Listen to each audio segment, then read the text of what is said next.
So thanks for joining, guys. This is our first webinar for Brand Expand, so we're super excited to get started here. This is something we've been trying to work with Nick and Pavel for months on, and finally we're like, just book the date, we'll figure it out. And so here we are. So we're super excited to have all of the panelists here. All of these guys we've either worked with extensively or they came highly recommended by our partnership agency and others that we've worked with. So I'm going to do a terrible job introducing them, but I'll just do a brief intro of all of them and then let them kind of talk about what they do in more detail. So Jon Tilley, CEO of ZonGuru. ZonGuru provides an all-in-one software suite for Amazon sellers, offering advanced data automation and listing optimization to help brands grow profitably. They have an awesome new AI tool that you should check out. Andrew Maff. Andrew is not able to be with us today, but he's going to be sending a pre-recorded presentation. Andrew is the founder of BlueTuskr, which is a full-service digital marketing agency built for e-commerce sellers. And we've worked with Andrew extensively in the past, and I know a lot of sellers use his marketing agency, so highly recommend them. Tyler Lubben, CTO of Marknology. Marknology is a top Amazon brand accelerator, providing end-to-end solutions for creative to technical for marketplace success. Kris Weissman, CRO of MaverickX, which specializes in helping e-commerce brands scale sales channels with data-driven growth strategies. And then we got Daniel Lee, COO of SET Proventus. SET Proventus offers fractional CMO services and marketing services for Amazon, Walmart, and TikTok Shop. And then last but not least, we have Tomasz Jankowski, who's the founder and CEO of Go-to-Market. Go-to-Market helps companies launch and expand into international marketplaces with tailored go-to-market strategies. So again, I'll let them introduce themselves. We got 10 minutes each to go over our presentation. The theme is really how Amazon agencies and aggregators drive 20 to 50x returns in 25. So we'll talk more about that here for each presentation. But yeah, just to get started, my name is Seth Hurd. I'm founder and CEO of Brand Expand. We founded Brand Expand back in 2021. Initially, it was an agency, and we started building the software. For anyone who's in SaaS, they know that it takes 4 times longer than you anticipate to build out the technology. So we launched in December of 21. Since then, we've done a lot of campaigns. We've done over 1 million orders through the technology, over 10,000 campaigns. And really what we do is we fuel e-commerce growth by leveraging our omni-channel tech platform with an exclusive shopper network to boost traffic, sales, feedback, and search optimization for brands on Amazon, Walmart, Target, Etsy, eBay. Really anywhere your product is, we're going to send shoppers to purchase the product, provide feedback, and then help improve conversion rates and really just explode growth for these for your product listings. So we've helped boost over 150 million in sales for agencies and brands, and our shopper network saw 1.3 million visits in the last 30 days. So a lot of high intent shoppers, a lot of great traffic that we can drive to your listings and really help explode growth. But for this presentation specifically, go back. We're going to talk about a comprehensive case study. So my team worked tirelessly on this. We basically took 8,000 campaigns, which I think was around 800,000 orders, and looked at starting and ending BSR, the sales increase from that, and then use that as the numerator. And then the denominator was all of the costs associated with the campaign. So the product cost, the cost of our platform fees, all that. And we found an average of an 8.11x return on ad spend. So if you were to spend $10,000 on the campaign and you fell kind of in that normal distribution, you would see about 80,000 in return. The top 10% had ridiculous growth, 51.25x returns. These campaigns, all the things that you would expect in a great product listing, right? A unique selling proposition, really great title, really great images, bullet points that are relevant to your keywords, A+ content, right? All of that. And those campaigns just had explosive growth.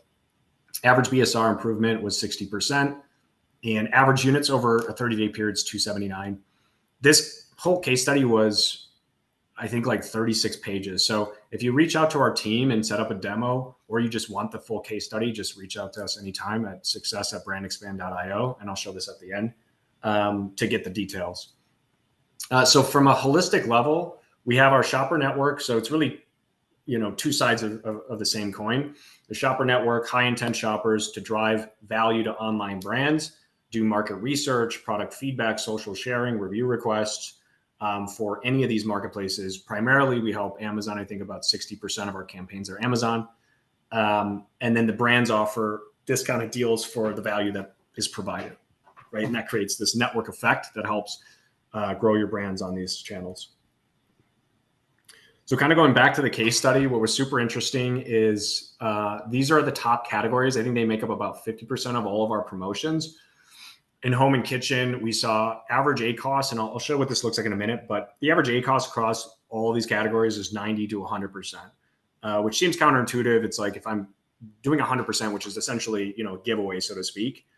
If I do that, how can I get 8x returns? Well, the reality is you're getting 7 to 8 additional sales as a boost in search relevancy, improved conversion rates because you know how to improve your product and your customer experience. All of that helps get far more sales than what you would spend.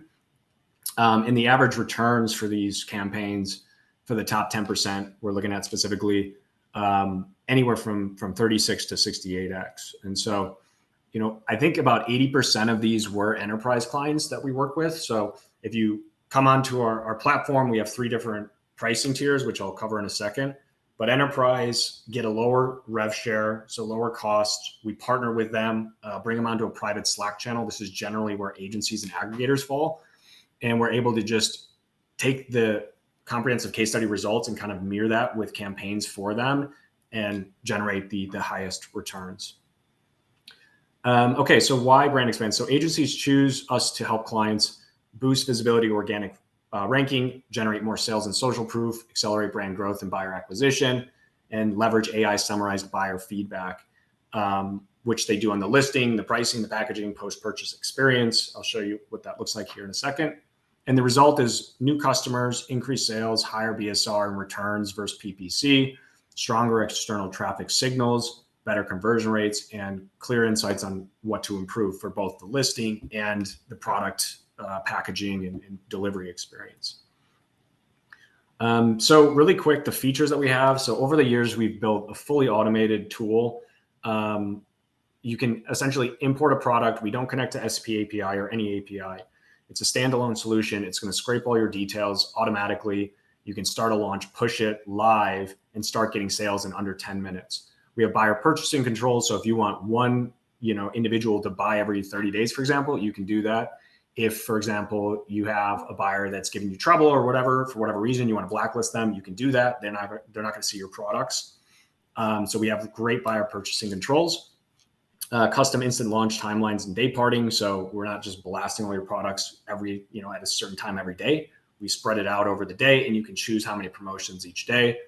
Pay as you go. So you're only paying for the day before next day's campaigns, which is great for, being cash flow neutral and not spending everything up front.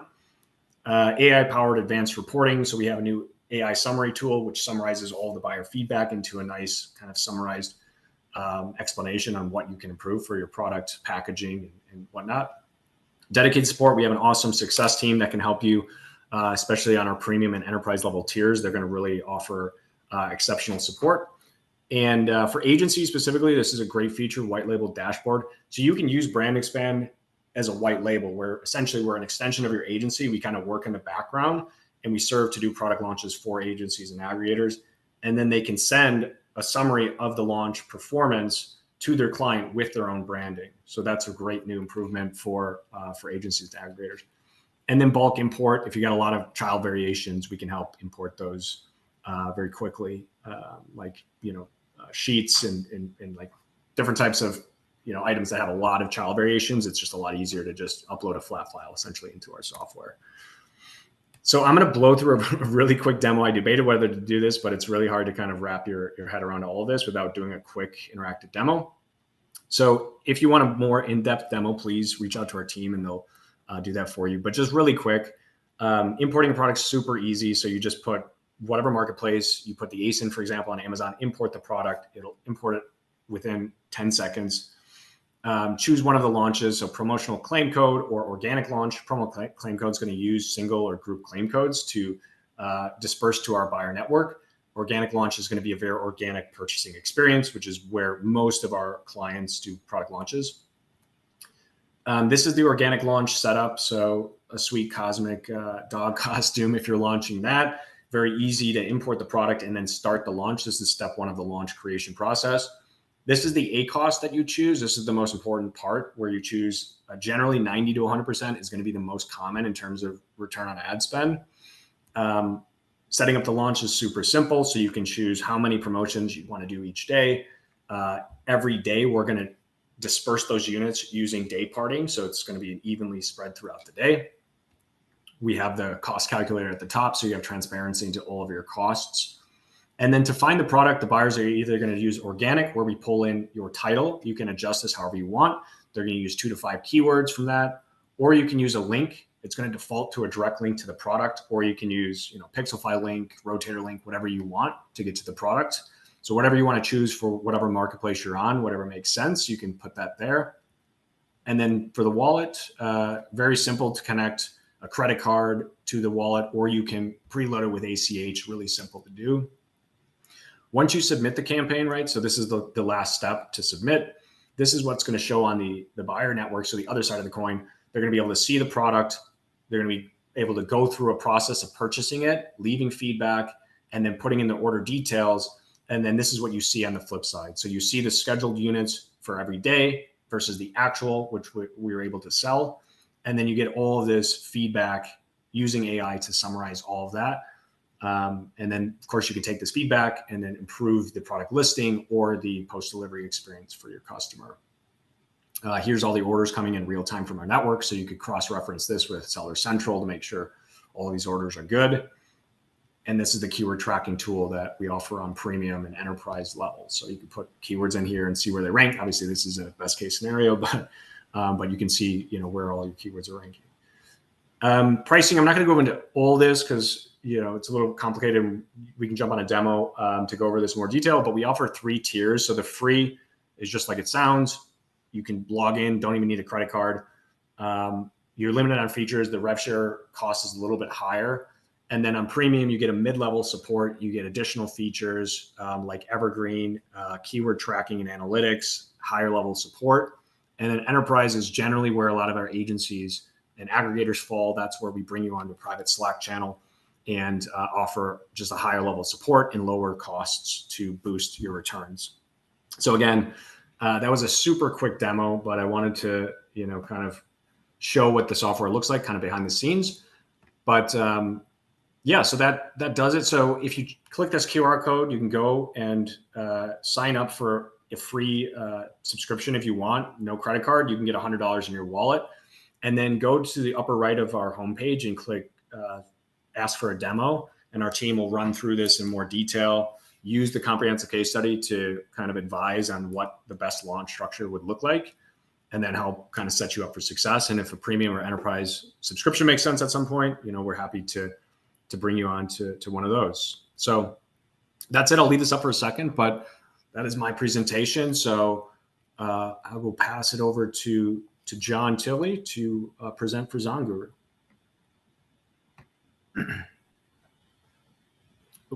Thanks, man. Yeah, good to be here. And we use Brand Expand for a lot of our premium clients on our side and get amazing results. So it's absolutely worth trying. And it's also cool to see Seth's journey, just where the product started and the founder story of finding a problem in the marketplace and solving that, and then truly expanding his technology over the last few years. And just the success and growth for him and his team has been epic. So it's cool to just kind of be a part of that journey and see how everything's going. So appreciate that. Thank you. Sure. Yeah, it's been a fun journey. Thanks. All right. Enough giving you kudos there. I'm gonna yeah. See what you got, man. I think I have to have sharing turned on since the host isn't sharing. Okay. Let me drop my sharing here. Okay. I think I gotta do multiple panels. Can you share here? Okay, can you share now? Yeah. Great. All right. Let's see. All right, you guys can see my screen? Yep, you're good to go. Okay, cool. So I'm gonna start my timer here, 10 minutes. So hopefully everyone here, I've seen a bunch of attendees there, but if you don't know ZonGuru, we have a number of tools, like Seth said. Our main tentpole and our biggest expertise in the marketplaces around SEO for your Amazon listings. How do you optimize your listings for the algorithm and for human conversion to get the most visibility and sales? And we do tracking around that, right? So that's our big focus. We've had a lot of firsts in the space, everything from, being the first to integrate with ChatGPT, contextual SEO, AI keyword intelligence. That's been our true DNA, and where a lot of our engineers spend a lot of the time. So what I'm going to go over today is, sometimes I do this unpopular opinion, but it's really about like meeting the moments of where Amazon is going with its AI algorithm, right? We know traditionally it's A9, which is keyword intent heavy, and where in that scale is Amazon moving to one, meet the new technologies in terms of AI and what's out there, but also to make sure that they're keeping up with the user experience of how we as consumers integrate with AI, right? And there are moments that are coming now, and it's very critical for sellers to be on top of that and ahead of the game.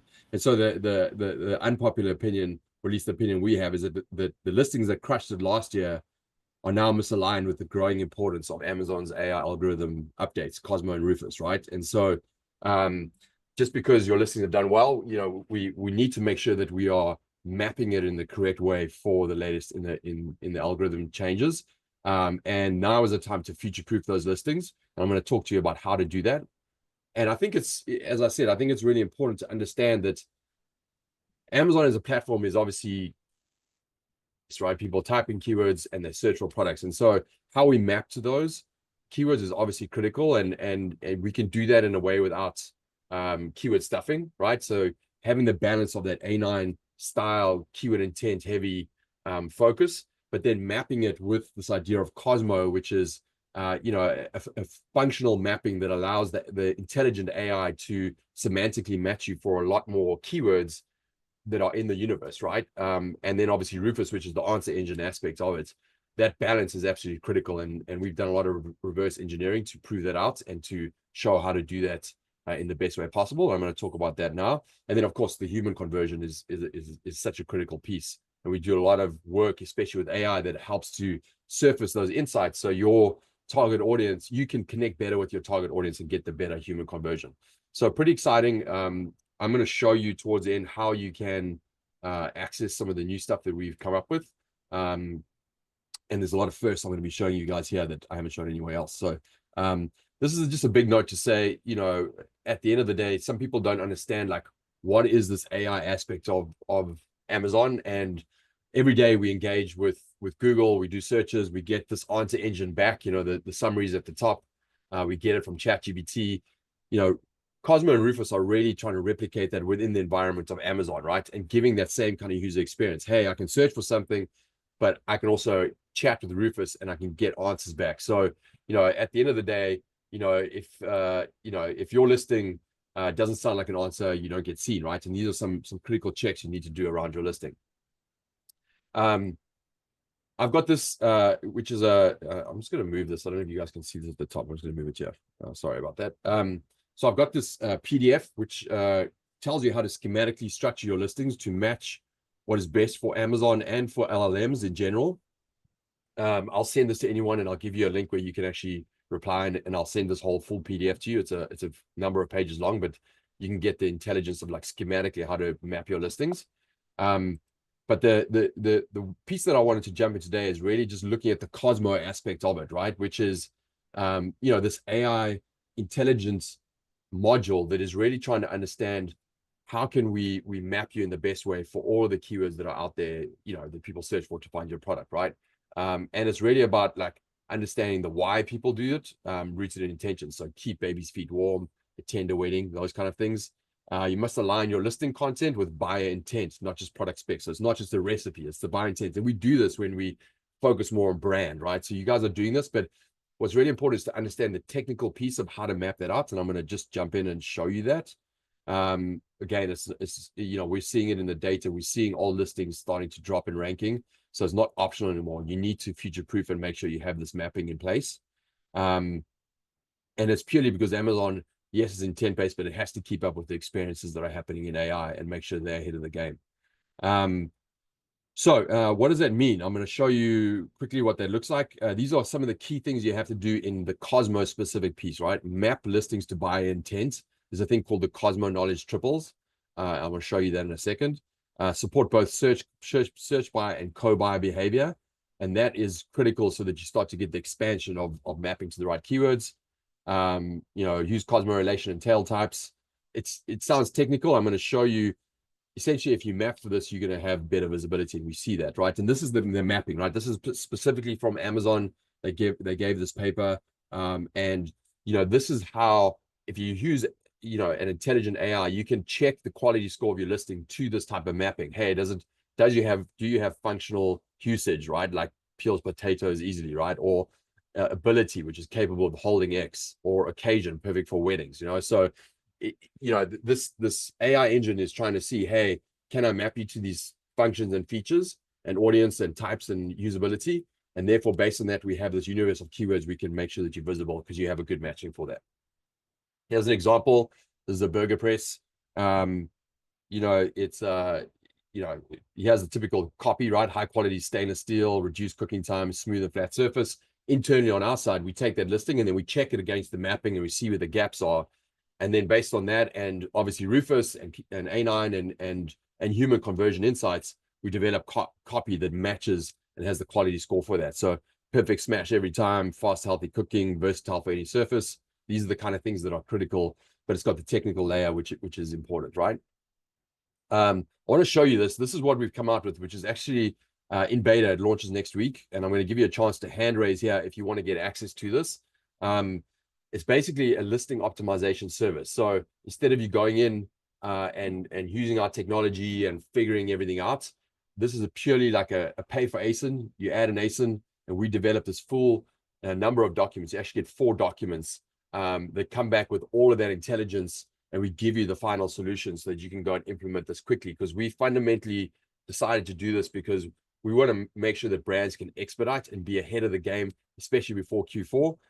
And just future-proofing listings right now, right? So getting the full balance, the A9 intent-based keywords overlapped with Rufus, overlapped with this Cosmo mapping, right? And then we give you a pretty cool image analysis that goes with it so you can get the best images for conversion and for AI visibility.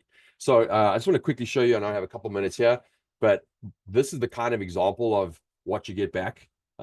This is a automatic cat feeder, right? You get deep understanding of like your product, your ICP, your core USP and benefits. And actually the one I wanted to show you, sorry, is this one first. This is the listing side, right? You actually get a full kind of listing transformation. What was your listing before? What is your listing now, or what it should be, to make sure it's meeting all the latest criteria for the AI algorithm. We give you all the backend search terms, the descriptions, how was your listing before, technically spec'd out, how is it now, which is more aligned with the emotional solution, the feature benefits, the feature and benefit evolution. It was like this, now it's like this. And what are we addressing to make sure that it's matching what Cosmo is looking for? We do the mapping coverage, right? You can see it's all mapped on the right-hand side here. So we do all the mapping. We do all the Rufus answer engine optimized. What are the key questions? How are we answering those in the listings? Brand voice alignment to make sure it aligns with your brand. We give USP examples of the understanding of your listing, right? So for your target audience, what are the things that they really want to make sure that is being addressed and the customer sentiment is all being addressed? And then we give you finally compliance. So we match it to the compliance of your niche. Obviously, there's negative match on keywords, those kind of things. So you get all of this that you can then implement. But in addition, we give you this piece, which is the image side. So we do a full deep analysis of your images. And we find that sweet spot between your USP, what do your target audience want, and what our competitors focusing on. And we give you, obviously a competitive landscape. We give you what should be the order of your carousel. So what each image should talk about. We give you that as a dynamic order of what it should be. And then we get into every single image.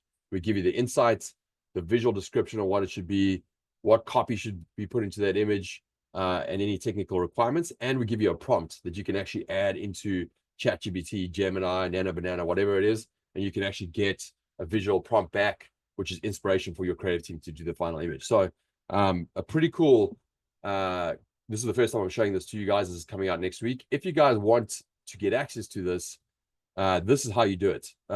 You basically, we're offering this to 100 to pressure test everything with scalability, because we've done it in a scalable way. So we're opening up to the first 100 next week. It's basically, we'll do it for you. So you basically just give us an ASIN. It's $100 per ASIN. We'll give you back all the reports plus the CSV that you can upload to Amazon.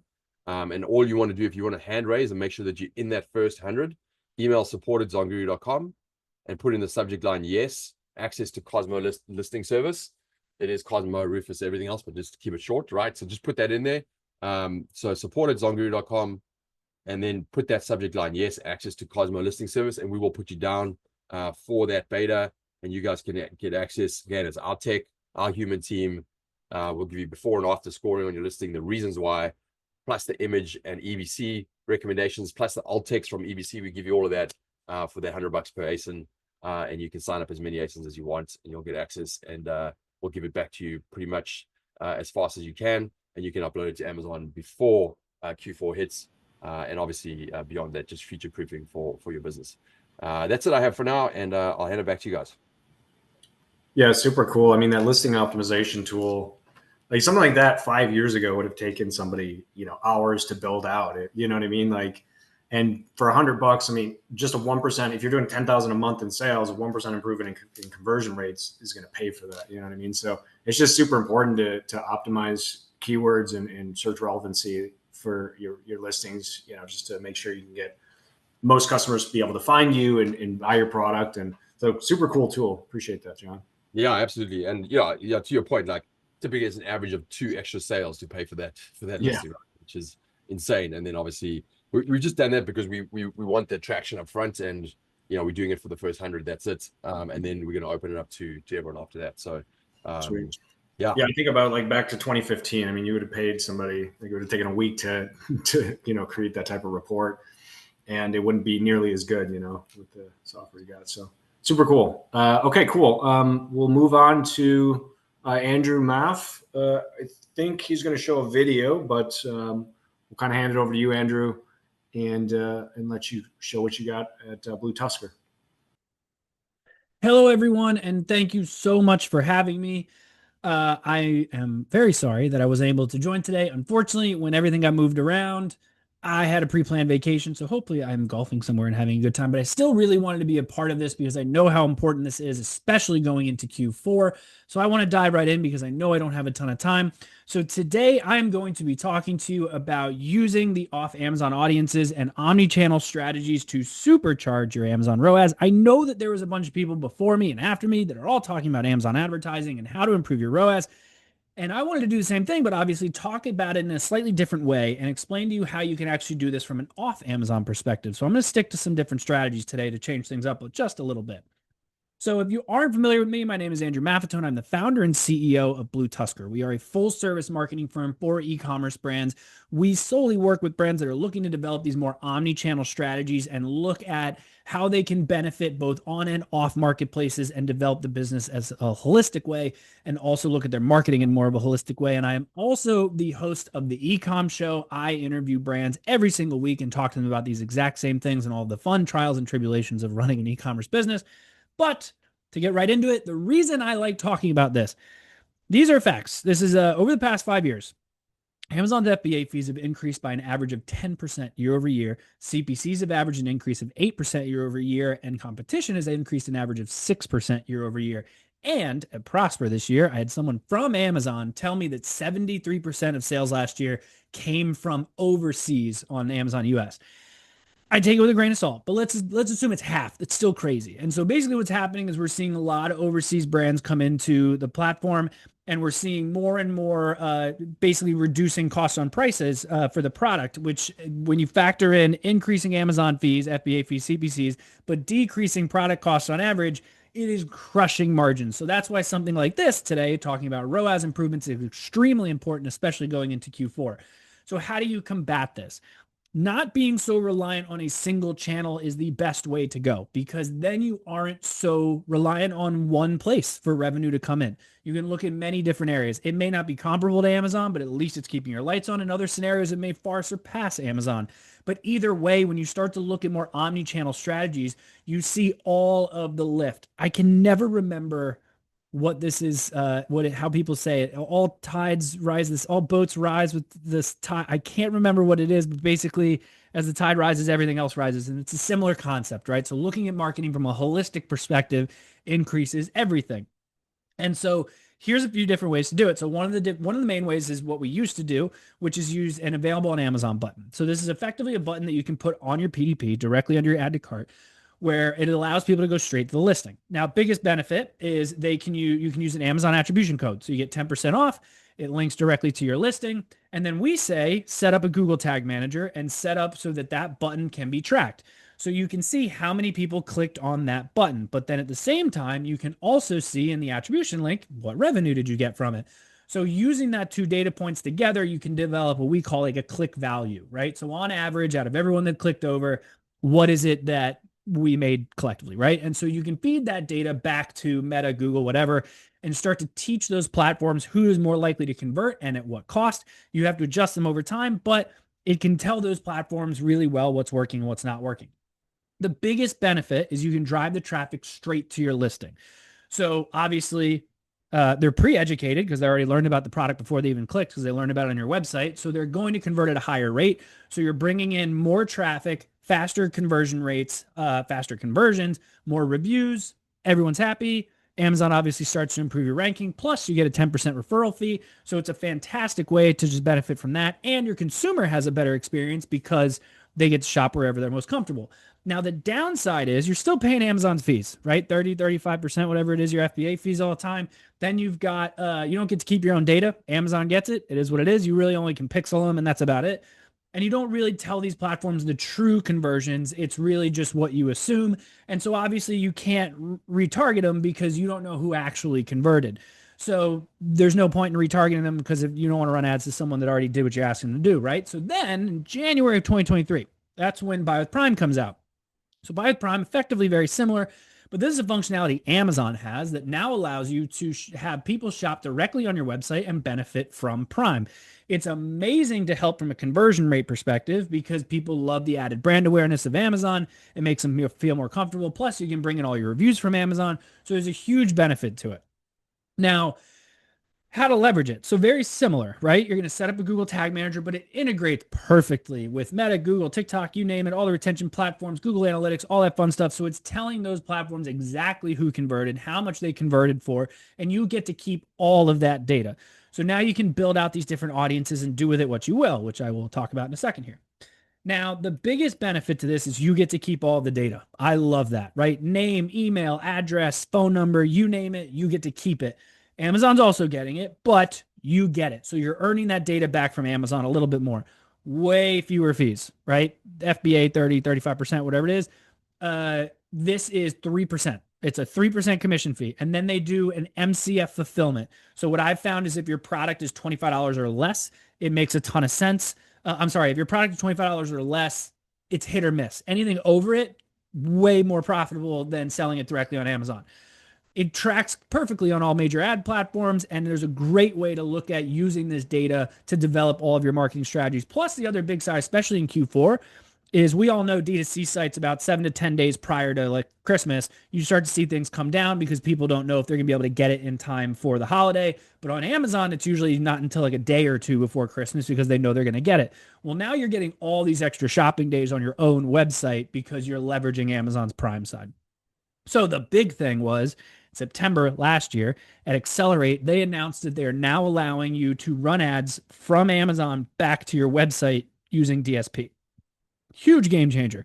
Amazing for brands that have subscription, for brands that have like great cross-sell, upsell, that type of stuff. Works out perfectly. I'm going to talk a little bit more about that in a second here. Downside is, while the fees are much lower, there are still fees. It's still 3%, still MCF fee. It doesn't help your Amazon listing at all because you're not driving traffic to the listing. It's just FBA fulfills it. And they got really strict branding rules. Like they love their blue, so like you're not changing that. So if you're stuck with your brand aesthetic, you can't change it. So how you use it, right? We're here to talk about paid ads. Let's talk about paid ads. This is where it gets really interesting. I love data. What can I do with the data is what becomes very interesting. So no matter which direction you pick, you can now segment all of this data to figure out who is more likely to shop with you on Amazon. So let's say on social media, right? You can actually develop an audience of everyone that has ever clicked on a button that you now know is more likely to shop with you on Amazon. So if you do a product launch strategy, it's great to drive traffic straight to Amazon because it kind of helps with that beginning snowball effect. If you're trying to sell through a product, if you're doing a promotion, you have an event, anything like that, you can send that traffic straight to Amazon. Or you can actually use that data to develop lookalike audiences of people that are more likely to shop with you and more likely to shop with you on Amazon. And now that you have the functionality on your site, you can drive the traffic there, you can drive straight to Amazon, you have all these different options. But either way, when you start to leverage all this information, you're building brand awareness in front of an audience that is more likely to shop on Amazon. So what's going to happen is they're going to go straight to Amazon and search your brand name. So if we're talking about how to decrease your ACoS on Amazon, the biggest thing is these broad keywords that aren't branded terms keep going up. They keep increasing and they're eventually going to get unreachable. And so what's going to happen is you're actually starting to look at developing more and more brand awareness. So people are searching your brand name more on Amazon, which is always your most profitable keyword. We've done this test dozens and dozens of times with many different brands where we'll increase ad spend on Meta and evaluate how much lift we think it got on Amazon. And 9 times out of 10, it's like a 50-50 of like 50% increase on their website, 50% increase on Amazon. Like so many people are just going straight to the platform that doing stuff like this makes a ton of sense. The other side of it is the DSP side, right? So now we're talking about how do you decrease ACoS? Well, I want more and more data. I want to know who is more likely to shop with me on Amazon. So from an off Amazon perspective, I can leverage it.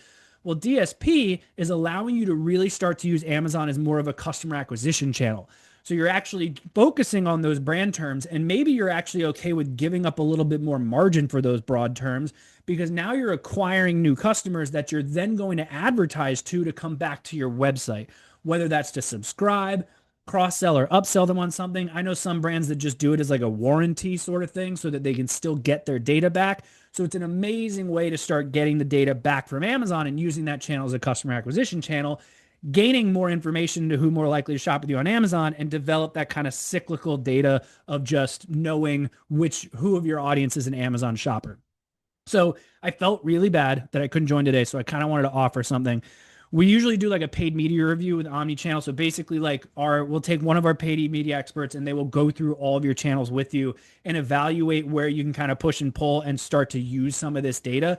Usually we charge $450 for it, but I'm going to comp it off for anyone who's here today. So if you go to bluetuskr.com/omnichannel, it'll take you to Christina's calendar and she will hook you up. Again, I apologize for not being able to join today, but I'm obviously going to be unable to answer any questions. So if you have any questions, I will actually be back in office on Tuesday, but feel free to email me now. My email is andrew@bluetuskr.com. It's BLUETUSKR, and I would be happy to answer any questions you have. But thank you all for joining me. I really appreciate your time, and I hope you all enjoy the rest of today's event. Thank you. So we'll go ahead and move on to Tyler Lubben of Marknology. If you want to introduce yourself and talk more about what you guys do. Oh, you're on mute still, man.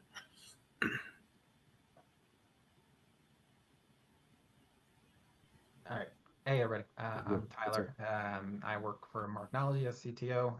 Also co-founder of eCompulse, which is kind of a data analytics company for e-commerce. So a lot of the things we're trying to do lately is get into kind of more the tech and data science and analytics around e-commerce. So this presentation that I'm going to show you is kind of one way that we're thinking of using Reddit to get intelligence that we couldn't really get before at scale and use that in different ways. And so this example, I'm going to show you how to use, I actually going to use Perplexity and a tech that I built and we use internally to kind of scrape through Reddit and figure out different pain points and different problems and different products potential that you can use for a private label.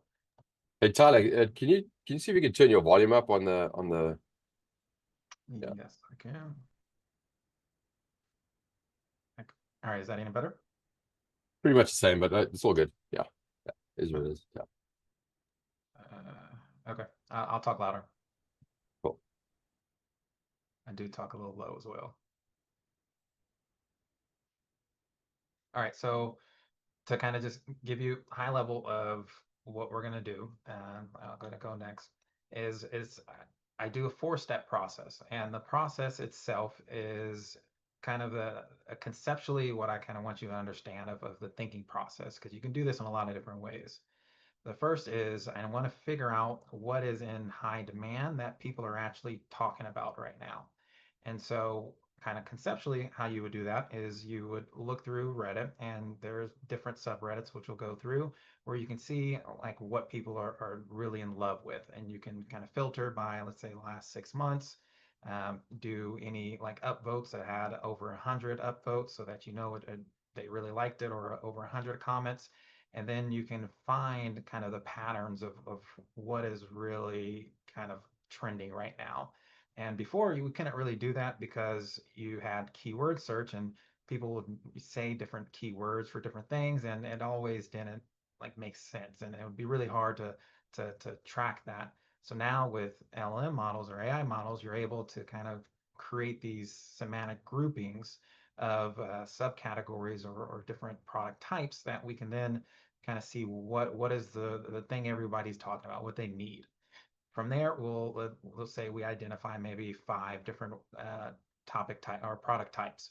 Now we want to figure out, all right, what can we do to make them better than everyone else?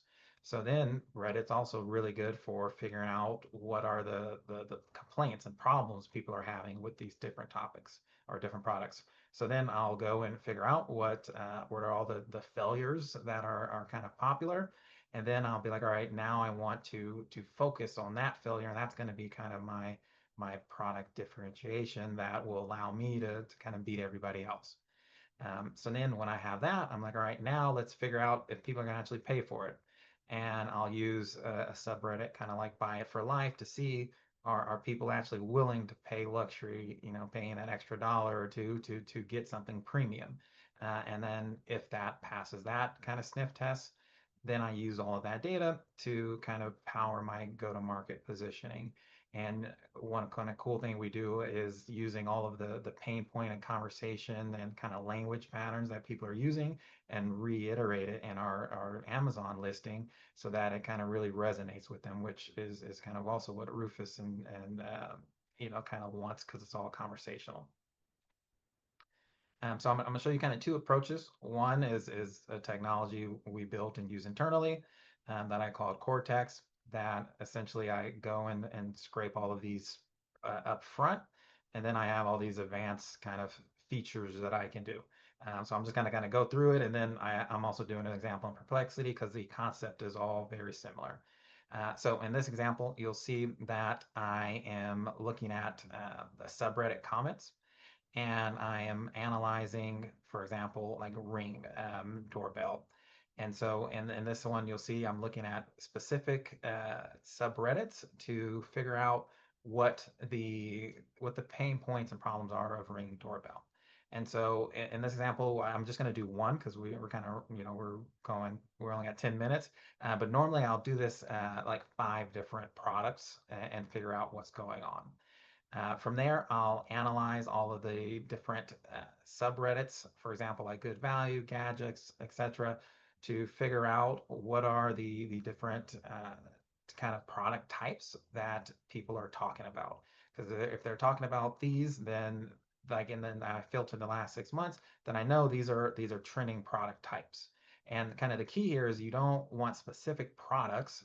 You want to be able to group them into product types, but be niche enough where it kind of makes sense to be able to get a private label product for.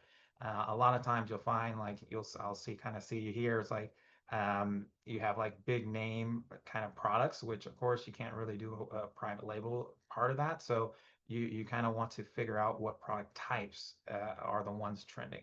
And that's where kind of the LLMs really come in handy. So for example, we analyze that data. I use Claude to upload it, and I tell it to pretty much figure out kind of the correlations and trends and the kind of language patterns, And actually, kind of the cool part of Claude is it actually runs Python in the background to really do like machine learning and data science. And so all I did was upload a CSV file and give it a prompt, and it's going to go in and figure out what products I should go after. And once again, we couldn't really do this 3, 4, 5 years ago because we didn't have LLMs. But now we're able to go through all this data and all these Reddit titles to figure out what are the products people are actually wanting and talking about on those subreddits. In this example, I'm going with smart doorbells. There was like probably 5 different ones. Drone accessories was another one that people were really talking about in the last 6 months. Smart doorbells I thought would be a good one for this example. And so what the next step is, all right, now we're going to research smart doorbells, but let's figure out what everybody's complaining about. What are the pain points? What do they hate about smart doorbells so that we can, kind of position ourselves to be the best at that. So from here, I'm pretty much like, all right, what specific features people dislike around smart doorbells? And this is going to go and analyze all of those Reddit posts again and look through every single comment essentially and figure out what are the exact pain points. So you'll see here, it actually extracts what they're saying. So the user dislikes because it's never fully secure, etc. And then so it kind of goes down, and this analysis did 31 different Reddit comments or discussions to figure out the exact things they don't like. From there, once again, uploading back to Claude, and then I pretty much say like, all right, now that we have the product type that we know it's everyone's talking about or everyone's trending, now we have the exact kind of failure that everyone is disliking. Now let's create a kind of like a go-to-market strategy. And what this does is it figures out what are the exact pain points that everyone's talking about and kind of like clusters them. It figures out like your exact products, like kind of positioning, what you can do to separate yourself from the competitors. What are all the things people say they like and hate, and then so that you can use that in your listing. And so it really kind of almost creates what kind of product you should go after and or build, and kind of how you should position it. And so this is all, scientific, kind of not guessing. This is literally what people are saying that they hate or dislike so that you can kind of position yourself for it. Now, of course, this only is kind of giving you the ideas. You got to do all of the advanced kind of keyword search and all that from here. But this is a good way of figuring out by just listening to people, at scale, what is it that they actually want. Now in Perplexity, we can kind of do the same process. I kind of going through the thinking process again, saying, all right, go ahead and analyze these subreddits, look at the last 6 months, 100 upvotes, and give me the top 5 products that I can use for private label products that I can use. And in Perplexity is kind of cool because you can do this social, which means it's going to go through Reddit discussions and see what everyone's talking about. Of course, it's going to give us a completely different one in this example, but in this one, it did home organization products. And so if we want to kind of go down a little further, what I did was I looked at, all right, first, let's go through all the problems once again. And it's going to say 47 mention leaking and poor sealing. So I'm like, all right, great. Now I know this is trending. I know that this is the main problem and complaint everyone's talking about. I have some additional kind of adjacent complaints, but I'm going to go after this one. And then kind of the same concept. All right, now let's go ahead and create a go-to-market strategy using the pain points that people are discussing, the trends that people are identifying, and let's actually use that in our listing and our marketing and kind of go further in this research. Now this, to me, this is like the first step of it. Like you kind of, I would do this probably for 10 different ones. And then I balance, what are the biggest pain points, which ones are actually, good to do private label, what's the cost and all that. But like this will give you a scientific way of identifying those things based off of just trending data and discussions that people are actually talking about. And I did last 6 months, but you could do last month, last 3 months, and really figure out what are the key ones. For example, there was a random one, which was like a trash blanket, which for some reason everyone loved. And it just literally looks like a blanket with just trash taped on it that people like would put over their front seat or something. And that would look like trash, but it would be their laptop. But like I would never even have thought of something like that. So like that of course that product doesn't make sense, but that's telling you that people are thinking of creative ways of kind of concealing important things. And so you're able to kind of get insights and ideas that you couldn't really get before by doing this kind of scientific process with Reddit.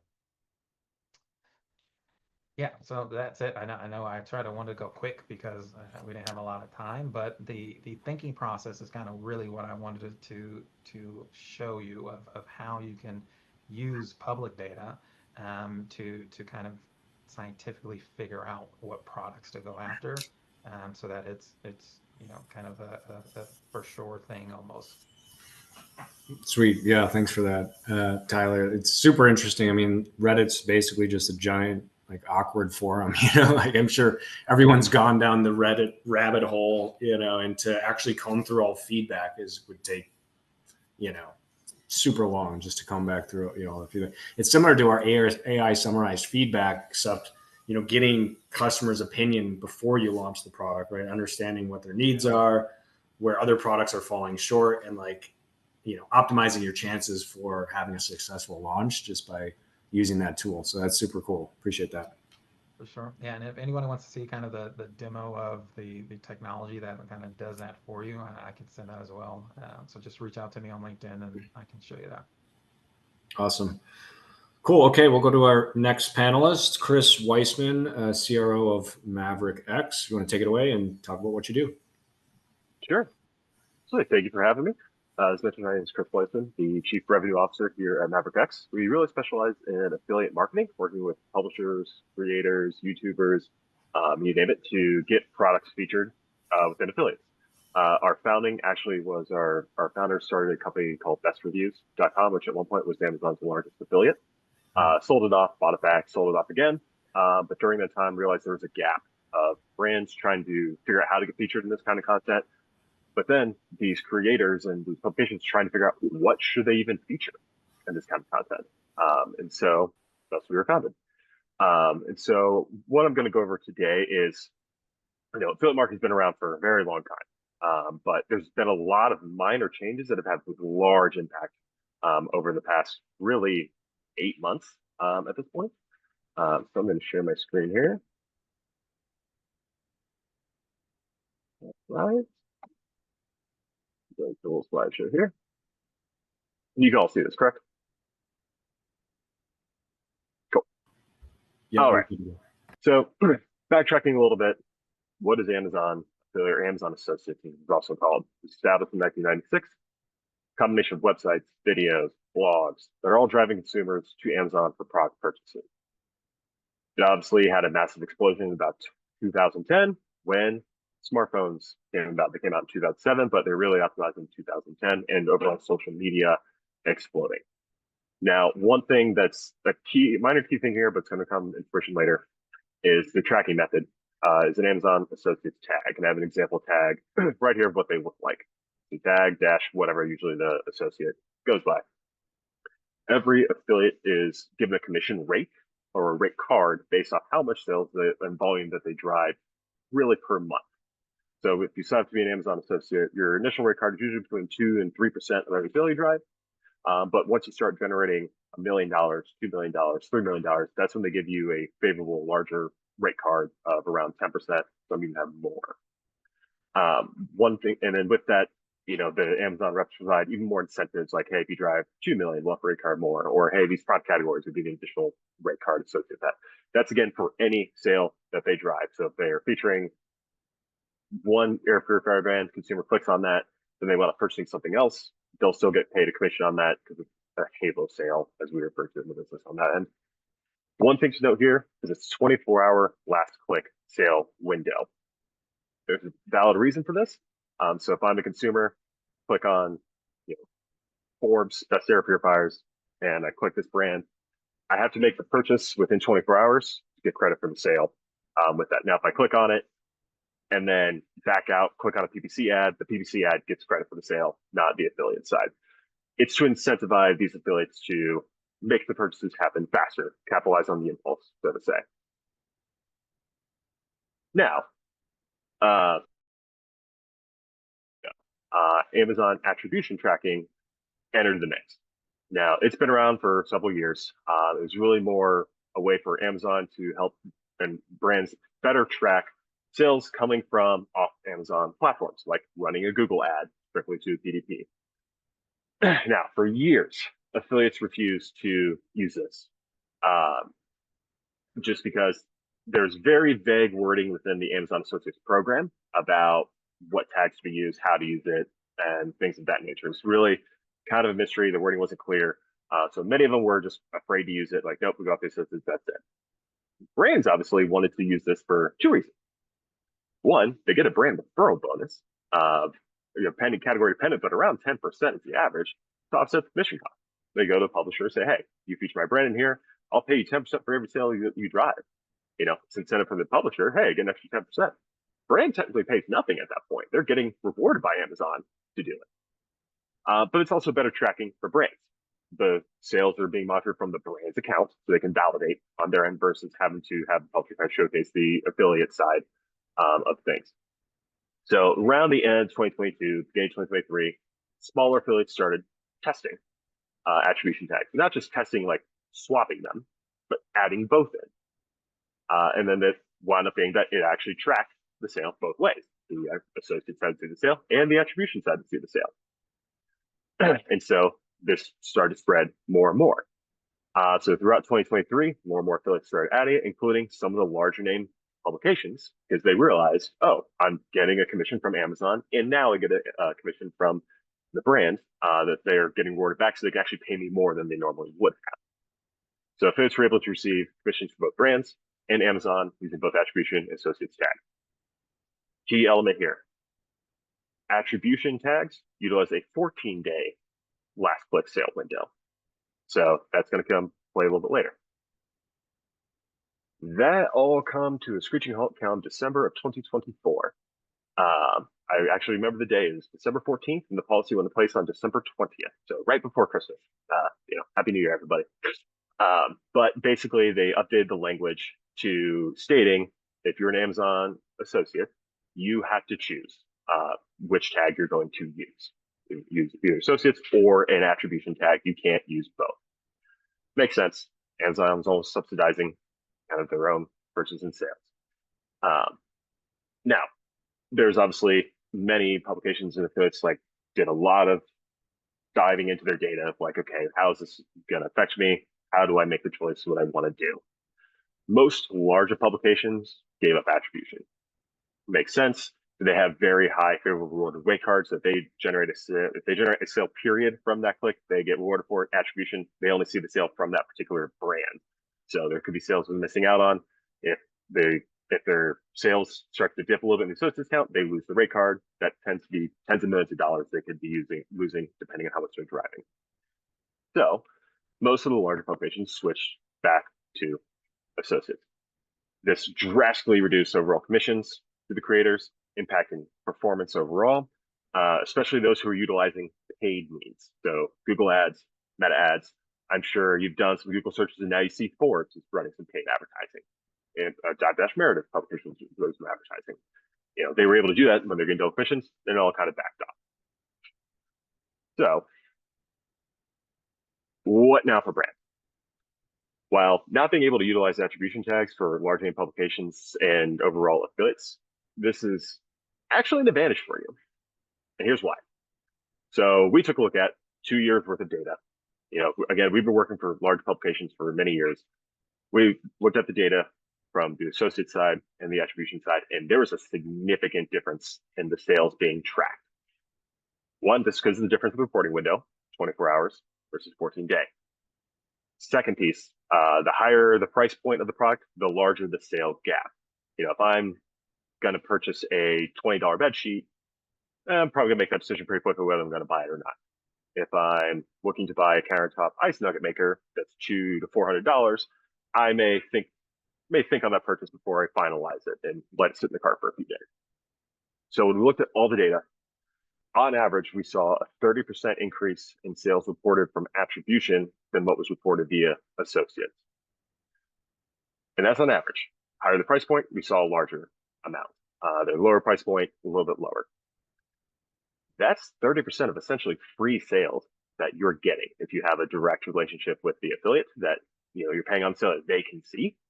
And so you're getting 30% more for free. So if you were paying 10%, you're actually paying a little bit less because of what is actually going on. And that's just looking at static sales, not taking into account seasonality, temple events, anything of that nature.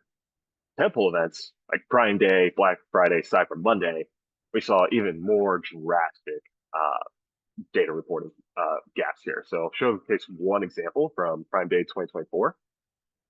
So this is just one product, by the way. So in July 1st through the 15th, so leading up to Prime Day that year, DPP is direct page use. So we saw a lot of action between two publications driving to that product display page. During that time, attribution tracked 129 sales. Associates only tracked 7 sales. Then Prime Day happened. Now attribution tracked 175 sales. Associates tracked only 15. Again, 24-hour last click versus 14-day. Now, if I'm a shopper here, I'm going into Prime Day. I want to buy a product. I'm going to wait to see what the Prime Day sale is.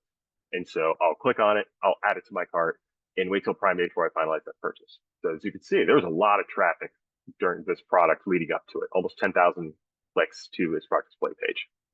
So all the sales kind of finalized there. Post Prime Day. Now, this product did also run an additional sale post Prime Day. Not as heavy, but they did run a sale. They still saw more transactions at that time. The remainder of July, 233 versus 76. So what does that amount to? The difference between what associates track versus the attribution tracking, because that 14-day difference, 439 purchases were missing. And so that essentially to them, if they were only paying off the associate sale, that's $139,000 that they gained that they did not actually have to pay on.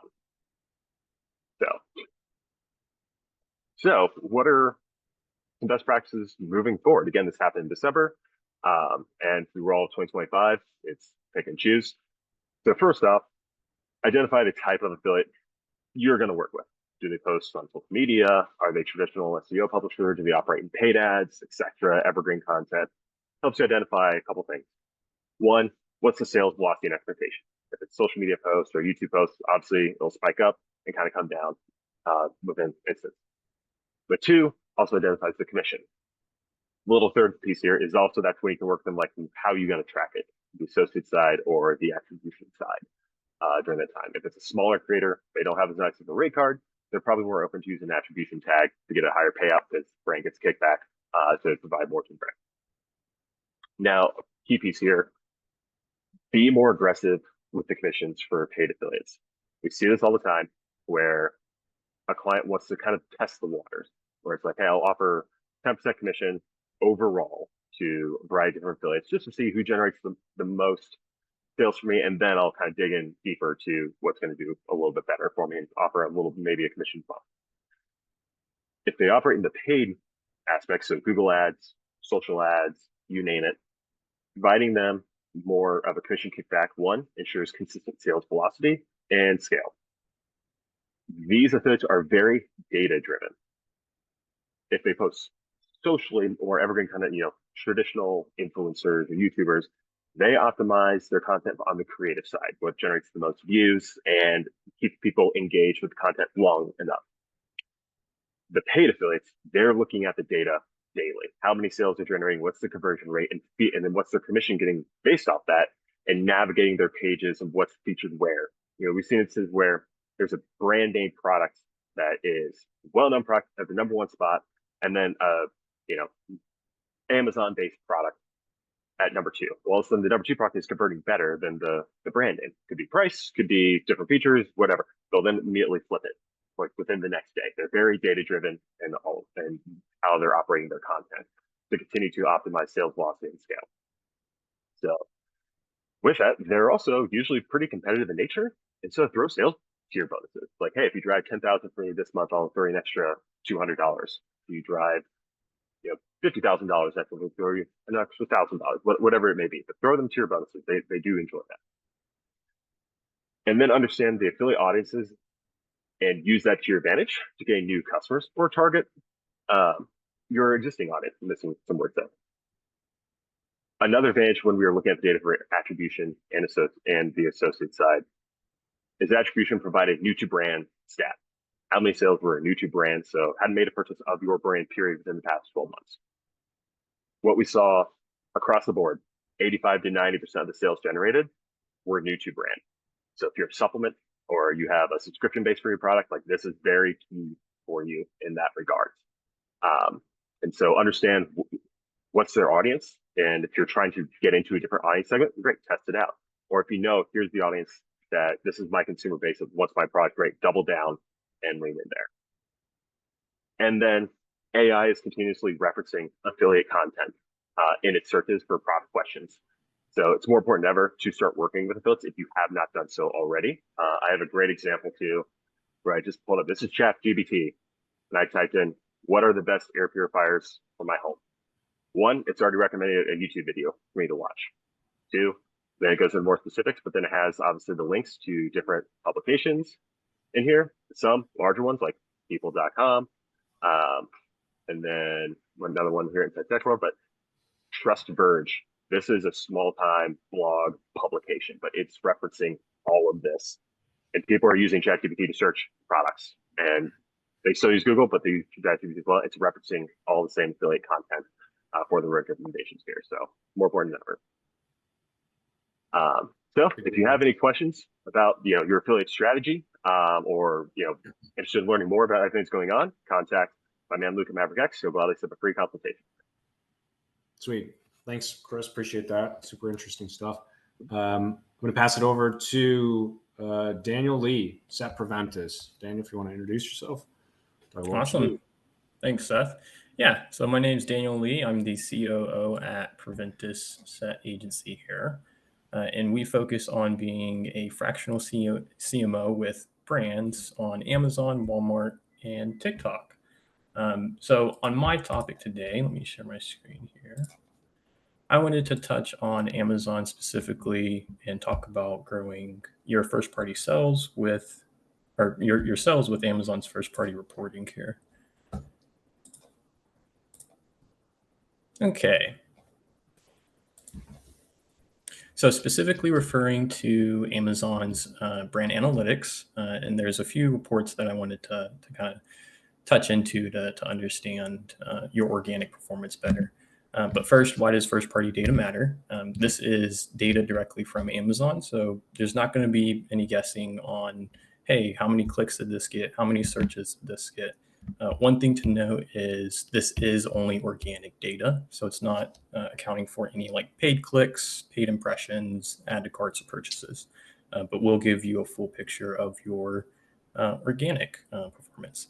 So there's going to be a lot of data in these reports, depending on how much traffic the brand is receiving, but generally you can get quite a few search terms, hundreds, thousands of search terms to review and look at to potentially use an SEO or your PPC. So just let's take a look at brand analytics so we don't have any missed opportunities. So the three specific applications or reports that I wanted to talk about is going to be first one, customer journey analytics.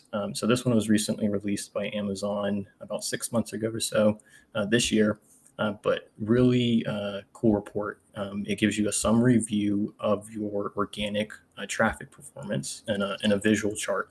And the main thing with this is it's going to show you like how many customers, how many clicks, and then where did they drop off at? Did they drop off when they were viewing your product page? Did they drop off at the impressions? This way you can identify any drop-off points in your organic performance to then, hey, let's find some new terms, or let's test these PPC terms, or add these to our SEO. And that can be done with the two other reports that I'll get into afterwards here. But the two other is going to be search query performance, and this is going to be looking for high-value terms. So this is a report that's going to show you, again, your organic performance but at a term level. So every single term that a customer has searched in order to find your product page organically. And then the third report is going to be the competitor ASIN side. So if we're looking at organic terms that people use to find us, it's going to be important for us to know who are we going to be competing against, who is already organically, the top 10 ASINs, what are their clicks, what are their impressions, so we can get a report from Amazon as well to understand that. So the idea of this is just to give a example of, starting with customer journey analytics, summary view, going down to a term level, and then taking a look at competitors on those terms. So I'll talk about customer journey analytics first. So like I mentioned, it's going to be a visual chart. And in my next slide, I'll show you what that looks like. But the key thing here is identifying the drop-off points. That way you can take action either depending on what it is. So an example would be, okay, we get impressions, we get people to our product page, but we're seeing a low add to cart rate. So that could be something occurring on the product page conversion. Is it our price? Is it our images, our storytelling, our views? There's a lot of factors that are going to play into conversion, but that can help us start thinking, is there certain items that we should be taking a look at to improve on? So in this screenshot here, this is what the customer journey analytics looks like. So there are different timeframes you can generate this on. So you can do a quarterly, a monthly, or weekly. I like to do the quarterly one just to get the larger data set and just to understand, okay, how did the brand perform last quarter here organically? So again, all the way from your category search over to who viewed your product page and to add to cart purchases. And then did they turn into a repeat? Did they turn into a one-time purchase? All useful data to understand how customers are purchasing from us organically. So this right here, we can already see that, okay, we have a drop off of about 15,000 customers that just leave our page. So we get about 20,000, 15,000 go away, 5,000 continue to add to cart. So this is where, okay, once a customer gets to the page, let's think of ways of finding either a new term or new imagery or an A/B test or optimization that we can action, or even on the advertising side, testing a new PPC term. And so what we could do is, knowing that, okay, we have some drop off on our product detail page, let's try to find and understand what customers are clicking on at a term level to see if there's any potential SEO terms or PPC terms that customers use that we may not be leveraging in copywriting or an ad campaign. And so that's going to take us to finding those high value keywords using search query performance. So this is another report within your brand analytics under search query performance. That same idea there. It's going to show you the organic performance from impressions to your purchases, but at a term level. So instead of a summary level, we can now drill down into which specific terms are driving the clicks, the purchases, the impressions. And so that can just further help us identify terms to focus in ad campaigns, terms to focus on our listings. And the whole goal is to improve the paid and the organic ranking through those means. Okay, so right here, just showing an example of what the search query performance report looks like. So same thing, you can do a weekly, monthly, or quarterly. This one I have set for monthly because I do like to look at the terms on a monthly level rather than quarterly, just in case we saw some clicks increase on a particular term, or we saw a new term pop up that we want to use in copywriting or advertisement. So right here, I have this filtered by clicks at the brand level. So for this brand, they received 3,000 clicks. I do have this blocked out. This is their brand name here, but it's to be expected. If someone searches their brand name, we're going to expect them to click on it. So I'm not really going to pay attention to those because my focus is going to be on unbranded terms. And so right here, I can look at, okay, diaper cream. I can understand how many searches are occurring monthly, how many impressions occur, but I want to know for the brand, how many clicks are they getting? So they get 540 clicks, which is a decent amount of clicks for this term here. And that's where, okay, I want to make sure I have diaper cream in my advertising campaign. I want to make sure I have it in my copywriting. I could also look at spreading it through the storytelling on the images. But this is where, okay, I know I get clicks on diaper cream. Let's utilize this and make sure that we continue to win on this term by having it in ads and in our copywriting. And then this opens up a lot more keywords. So this is just a screenshot. Typically going to have hundreds to thousands of keywords that you can go through. So you can also find terms that you may have not used in your advertisement. Rather, instead of saying, hey, yeah, diaper cream's good, we have this, let's keep pushing it, there could be an ask for, hey, let's find new terms to conquest in advertisement to improve their paid and organic rankings. And so that's how you can kind of address a drop-off point by using Amazon's first-party reports and brand analytics. Okay, so the third and last report that I wanted to touch on is going to be finding direct competitors using search query performance. So the nice thing is, so it's, the term we were looking at in the last slide was diaper cream. We can then look at another report to see who is organically performing impression-wise, click-wise on that specific term. So at a term level, we get to see from Amazon who is organically winning, along with their organic funnel performance. So it's nice to know, who you're competing against if it's a new term that you're trying to conquest, or if it's setting benchmarks on hey, I want to get 5% more click share on this term. That way I can win over this other competitor. Those are different ways that you can use that report to come up with different actions and strategy here. So here, just going to show you, like the others, what that report looks like. So this is specific to that term, diaper cream. So that's, hey, we found a term. We want to keep pushing this term. Let's understand this term a bit further.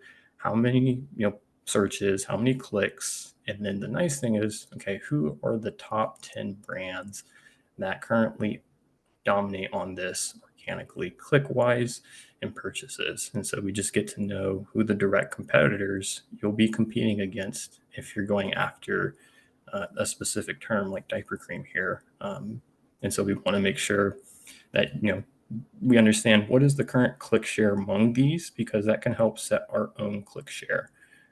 So typically I'm setting a click share on 5-10%, depending on the relevancy of the term. And so that will then directly tell me how many clicks I need to get in advertisement.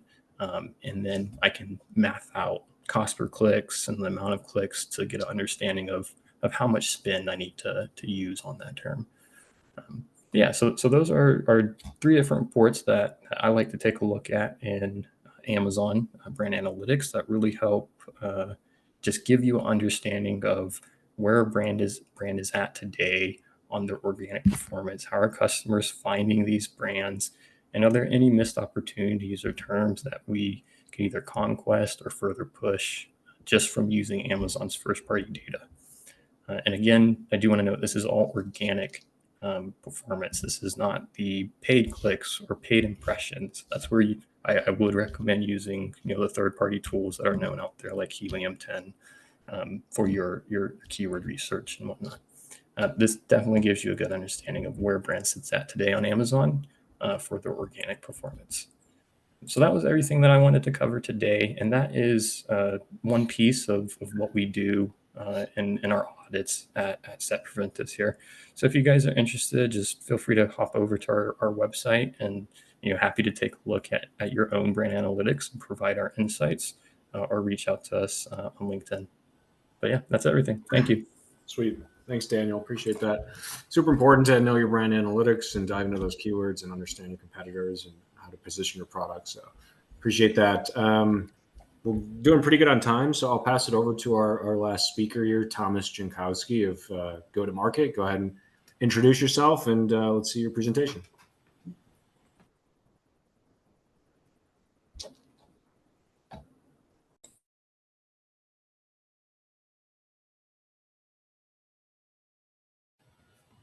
You there, Tomasz? Did he?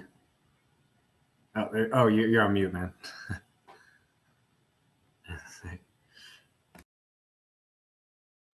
Yeah, as usual. Yeah, sorry guys, back on. So again, hi, thanks for having me. I'm the CEO and the founder of Go-to-Market. We are a full-service Amazon agency based out of Poland. We've been around for about 7 years now, and we cater mainly for the brands, from the small brands to some to the global brands. And we basically doing everything from product strategy through content creation to PPC management and reporting. And also what we have been struggling with and what we've tackled over the past year and a half is really the reporting side of the business. And we've built a reporting tool, which I'm going to share and present to you in a minute. But just to wrap it up really, and let's talk about a bit slightly about the big picture here. And to summarize, because Pavel was saying it's going to be more about ROAS here. So I just want to tell you how we work and how we explain to our customer what ROAS is and how we work with ROAS, and really take it all down to the simple formula or simple equation, where we always start conversation with new businesses or those who are coming on with the issues they have. It's really pretty simple. Amazon is all about one equation, which is sales equals traffic and conversion. And really everything that we've talked about today, listing optimization, structuring and campaigns, and protecting your brands, it's all about improving one side of this equation or the other. But the challenge is really none of this or strategies will work if we don't have the right data. And we have been using a number of tools, number of solutions, trying to build or trying to understand and pass on those information to our customers, especially if you talk about high volumes of listings and high volume for customers. It's really difficult to navigate and tell them which products are actually profitable on what level, what strategies have been implemented, and what keywords, visibility, bids, what is the wasted ad spend. You probably know this from your work, but it's always been a struggle. Plus the reporting side of the business, it's always been a challenge. So most sellers and agencies, in our opinion, will struggle because it just because Amazon makes it incredibly difficult to pull a clean and structured data. Reports are scattered all over the place. Timing is really inconsistent, and connecting the dots sometimes takes hours. Yeah, where API is pretty precise. So that's the route we took, and we developed the tool, which is based on API, both seller API and advertising API, trying to pull all this data together, having a really straightforward and simple way to share with the customers and agencies. Let me just jump into and share my screen. Nice. Okay. So this really comes from, as I said, our experience of having difficulties in getting data in one place and trying to understand, especially if you run numerous marketplaces, to understand in one place where you are in terms of sales, in terms of conversion rates, the total business performance. So what we did, we built a tool that pulls the data from using API into one simple solution where you can customize your dashboards. So basically what you do is you can go to a pre-listed page where you can add your widgets. We compiled over 40 different widgets. So you can choose from API and SPA data widgets, add them onto your dashboard, save the dashboard, and have it the way you like it. And every time you open it, it will look exactly the same. So that's for the one dashboard, but you can pull a number of different sellers into one place. So if you have different, from the agency point of view, if you're running different, if you have different customers, and you have a number of different sellers. You can pull everything into one place. You can add tags, which make life really easier because you can add the tags. So, for example, you can you only want to see the Germany sales for all of the customers. You can add the tag and simply see the sales from Germany throughout all of the marketplaces. You can add certain names, product names, and have the data the way you like it. You can save the dashboards and just jump between them. So that saves a lot of time to go between different dashboards and see and really quickly pull off all of the data. You can obviously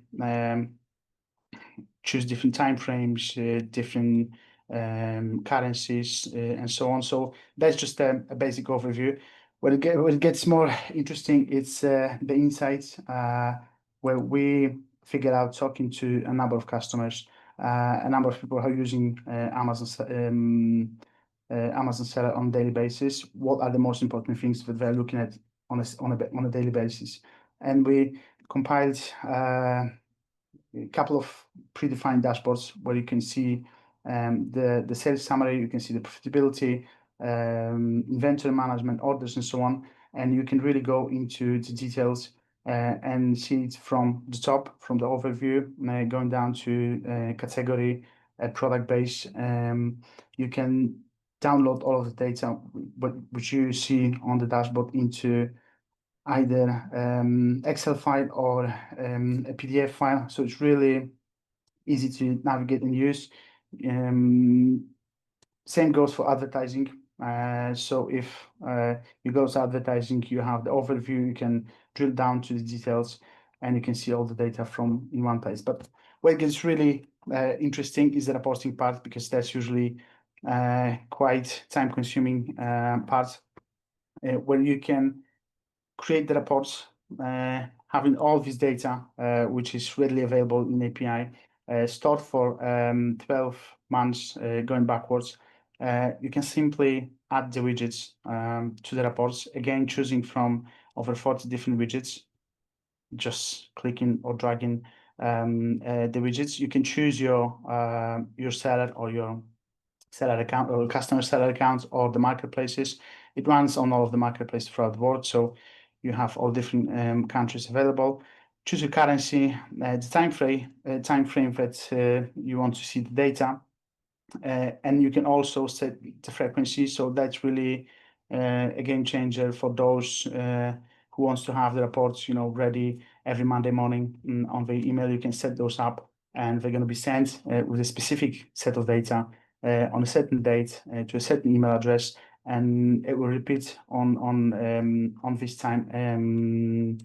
You can set the frequency and basically send the report straight to your customer email address. You can add the comments. You can to each of the widgets. You can add the summary. So that's like a perfect for end of the month sales summary or business summary.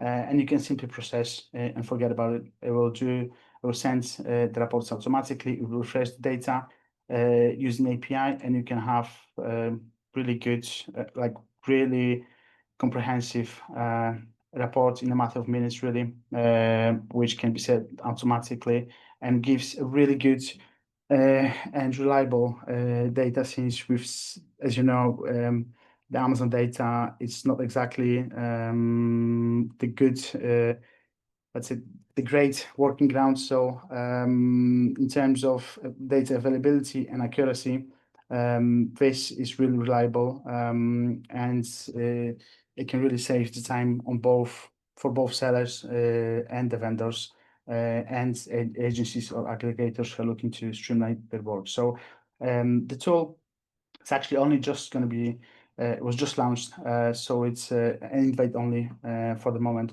So if anyone's interested in streamlining their job and trying to make Amazon data simpler, reach out to me on LinkedIn. I'll be happy to take you through the demo. And yeah, that's more or less from me. So thanks, guys. Perfect. Thanks, Tomasz. Appreciate it, man. I know that U.S. sellers kind of take for granted just selling on one marketplace, and you have all these different countries, or you have to aggregate all that data together, and it's super complex without a tool like that. So definitely cool. Appreciate it. Okay. Well, that does it. So appreciate all of our panelists coming on, Jon Tilley, Andrew Maff. We'll send Andrew's video in an email.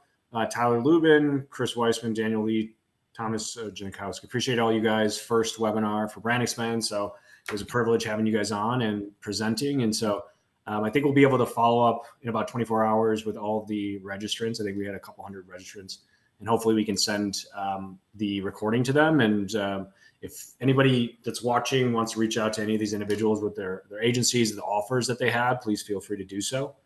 But with that said, thanks so much, guys. Have a great afternoon and weekend ahead. We'll see you. Thanks, guys. Cheers.